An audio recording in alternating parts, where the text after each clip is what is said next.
एक नन्हा सा पौधा काश्त किया था, उसके साथ इतने फल फूल लगे हैं और उसकी शोहरत इतनी दूर तलक पहुंची है कि हवेली में दूर दूर से लोग इसको रौनक बख्शने के लिए यहाँ तशरीफ़ लाते हैं। मुझे कुछ कहना नहीं था, लेकिन हसीब जमाल को मैंने एक बार इजमालन सुना था। आज उसको एक मखसूस फ़कीराना और शायराना तालीम में देखकर मैंने अपने अज़ीज़ अतार से कहा कि मुझे 2 मिनट कुछ कहने का मौका दिया जाए। मैं कुछ शेर भी सुनाऊंगा और शायरों ने बहुत सारे शेर सुने होते हैं, लेकिन आज कुछ ऐसे शेर सुनाऊंगा जो आपने नहीं सुने। हसीब जमाल के नाम मैंने भट्ट साहब मरहूम से एक शेर सुना था। वो कहते हैं 70s में कहीं मुजफ्फराबाद में थे, एक मुशायरा हो रहा था, वहाँ सागर सिद्दीकी भी आए हुए थे, मेहमान ख़ुसूसी थे। वो हालांकि अब मेहमान अमूमी ही रहा करते हैं, उस वक्त भी वो कैप्स्टन के सिगरेट पीते और किसी से बात नहीं करते थे। वहाँ एक खातून शायरा थी, सुरैया जबीन उनका नाम था। तो उन्होंने जमाल के लिए उस वक्त एक शेर कहा, शायद ये उस वक्त पैदा ही नहीं हुए थे। मेरी मुराद है तेरे जमाल की शोहरत कहाँ कहाँ पहुँची, तेरे जमाल की शोहरत कहाँ कहाँ पहुँची, कहाँ कहाँ से चले आ रहे हैं दीवाने। हर एक तलब से सुरैया जबीं नज़र है बुलंद, हर एक तलब से सुरैया जबीं नज़र है बुलंद, तलब की कौन सी मंजिल है ये खुदा जाने। अब मैं जब से इस तकरीब में बैठा हूँ, पता नहीं मेरे दिल की बात मेरे अज़ीज़ पेशरो सेक्रेटरी मुशायरा ने कह दी कि हमें शायरी के साथ साथ नसर को साथ लेके चलना होता है, क्योंकि शायरी कोई कमाल नहीं है। मैं आप सब की खातिर शिकनी की माजरत चाहता हूँ।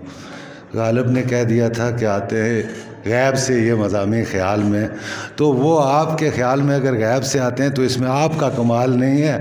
वो जो बैठ के टूटे फूटे लफ्ज़ जोड़ते हैं ना, वो कोई मुख्तार मसूद हो, कोई साहब हो, कोई और हो, कोई और हो, तो वो अपने सामने नज़र आने वाले कर्ब जो वो लोगों में देखते हैं उसके टुकड़े चुन चुन के तो वो अपनी तहरीरों का ताना बाना बांधते हैं।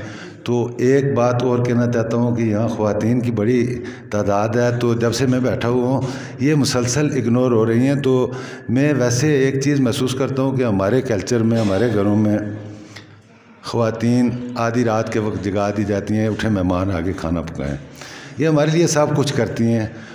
जब किसी तकरीब में हम अपनी अहलिया को या किसी घर की खातून को लेके जाते हैं, वहाँ भी जब आखिर में ख़वातीन की बारी आती है तो सालन ठंडा हुआ होता है और उस वक्त भी बेचारियों को इसी तरह लेके आया जाता है। तो इस जैसे हसास फोरम पे इनका वो ये क्या करना चाहिए कि ख्याल रखना चाहिए और इन्हें भी मुशायरे में साथ लेके चलना चाहिए। तो आपका नाम सुना होगा तो उनका शेर है, लोग कहते हैं कि धीरे धीरे वक्त हर जख्म को भर देता है, लोग कहते हैं कि धीरे धीरे वक्त हर जख्म को भर देता है, तुम भी लोगों की कही बातों में आ जाती हो और अक्सर सोचती होगी शायद मेरे बचपन का वो साथी, वही पागल लड़का, वो मुझे भूल गया होगा शायद। लोग कहते तो हैं लेकिन ऐसा होता तो नहीं। एक खूबसूरत शेर, क्योंकि शायरी जिसके गिर्द घूमती है उसका तज़किरा और नौजवानों की तारीफ़ के लिए, हुस्न एक शख्स का ईमान भी हो सकता है, हुस्न एक शख्स का ईमान भी हो सकता है, इतना काफर तो मुसलमान भी हो सकता है।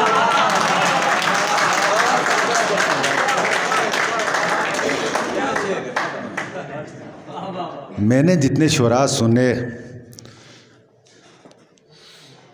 पता नहीं मेरा ये लड़कपन से रज़ी साहब ये ख्याल था कि मैं शायर नहीं कभी बन सकता।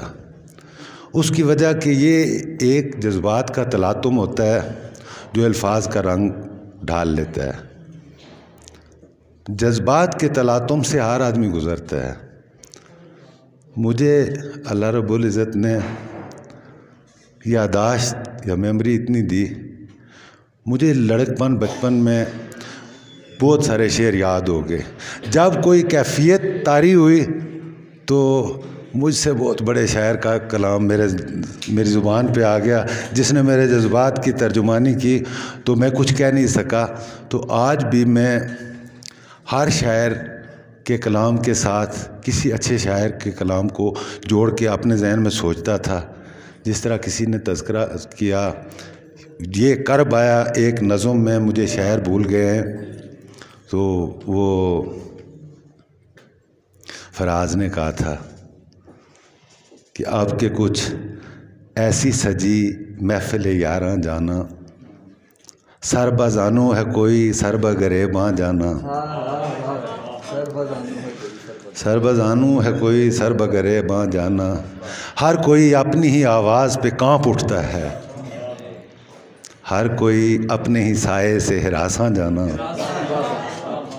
और अब तेरा जिक्र भी शायद ही गज़ल में आए, और से और हुए दर्द के उन्वान जाना। तो मैं सिर्फ़ अपने जज्बात पे एक बंद बांधने के लिए और अपने सामने इतने खूबसूरत और इतने अच्छे और इतने नाज़ुक ख्याल लोगों को देखने के लिए मैं आपके सामने बैठा हूँ। अब ज़रा आपको करीब से भी सुनूँगा, अपनी धड़कनों पे भी काबू पा लिया है। तो मैं इसके साथ ही आप सबका शुक्रगुज़ार हूँ कि आपने मुझे वक्त दिया। अल्लाह हाफ़िज़।